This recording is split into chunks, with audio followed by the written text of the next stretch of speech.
અને આજે ઇટરનલ અને સ્વિગી આ બે સ્ટોકની અંદર સારી તેજી સાથેનો કારોબાર રહ્યો છે, કારણ કે ઝેપ્ટોએ પોતાનો આઈપીઓ થોડા સમય માટે અટકાવી દીધો છે. આ કેમ આવું પગલું ઝેપ્ટો દ્વારા લેવામાં આવ્યું છે અને કેમ આ બંને કંપનીઓમાં આજે તેજી છે તેની વિગત લઈએ સહયોગી ચાંદની શુક્લા પાસેથી. જી ચાંદની, જણાવો, ઝેપ્ટો તેના આઈપીઓને હાલ કેમ મુલતવી રાખ્યો છે?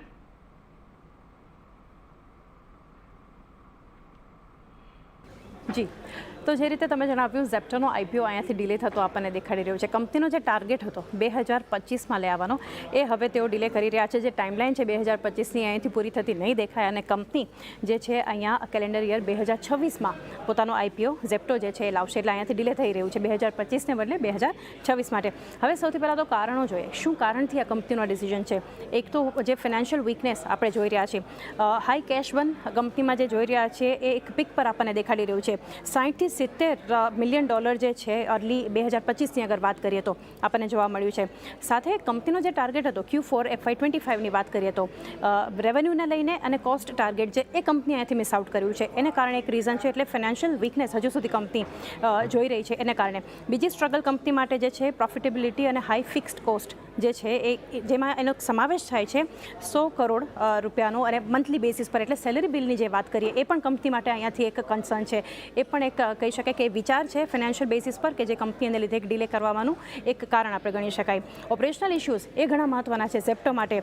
જે રીતે આપણે જાણીએ છીએ FDA સસ્પેન્શન જે છે ધારાવીમાં એ એક કારણ હતું. બીજા ઓપરેશનલી કંપનીને જે અહીંયાથી એક દુવિધા મળી છે, એક ડિલિવરી પાર્ટનરની સ્ટ્રાઇક હૈદરાબાદમાં જે થઈ હતી, એ પણ એક કારણ છે. અને સાથે ઝેપ્ટો કેફે બંધ થવાનું દિલ્હી NCRમાં એ ઘણી મહત્ત્વની અપડેટ કરી. ઝેપ્ટો કેફે જે છે એ કંપની અહીંયાથી બંધ કર્યું હતું. તો અમુક ઓપરેશનલ ચેલેન્જીસ પણ છે કંપની માટે કે જેને કારણે એક રીઝન એક ગણી શકાય આપણે કે અત્યારે ડિલે કરી રહી છે આઈપીઓ. આ સિવાયનું જે મહત્ત્વનું છે માર્કેટ સેન્ટિમેન્ટ જે છે એ પણ એક ફેક્ટર છે. જેમ કે સ્વિગીના શેરના જે ઘટાડો આવ્યો છે તો પાલિચા પર એક અસર થઈ છે. એટલે સ્વિગીની વાત કરીએ, YTD અત્યાર સુધીમાં જોઈએ તો લગભગ 38% આસપાસનું એક નેગેટિવ રિટર્ન જોઈ રહ્યા છે સ્વિગી દ્વારા.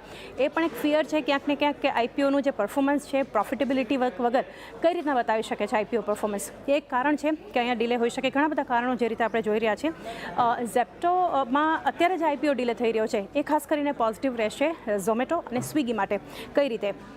તો સૌથી પહેલાં તો એ જોઈએ કે ઝેપ્ટો હવે અત્યારે આઈપીઓમાંથી હાલ પૂરતું આ રેસમાંથી બહાર છે, તો ડેફિનેટલી સ્વિગી અને ઇટરનલ જેવી કંપનીઓને એક ફાયદો થશે, કારણ કે વધારે અટેન્શન મળશે પબ્લિક માર્કેટ ઇન્વેસ્ટર્સ માટે, ઇન્સ્ટિટ્યુશનલ કેપિટલ માટે જે છે આ બંને કંપનીઓ પર વધારે ફોકસ આવશે, કારણ કે અત્યારે ઝેપ્ટો હાલ પૂરતું નથી.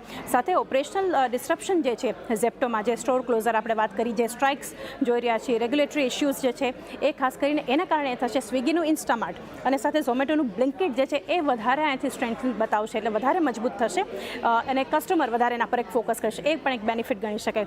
બીજું સ્વિગી ઇટરનલને એટલે ઝોમેટોને જે ફાયદો થશે એ છે કોઈ ડાયરેક્ટ કમ્પેરિઝન નહીં આવે, કારણ કે નવો આઈપીઓ હાલ પૂરતો નથી આવતો, ડિલે કરવામાં આવ્યો છે.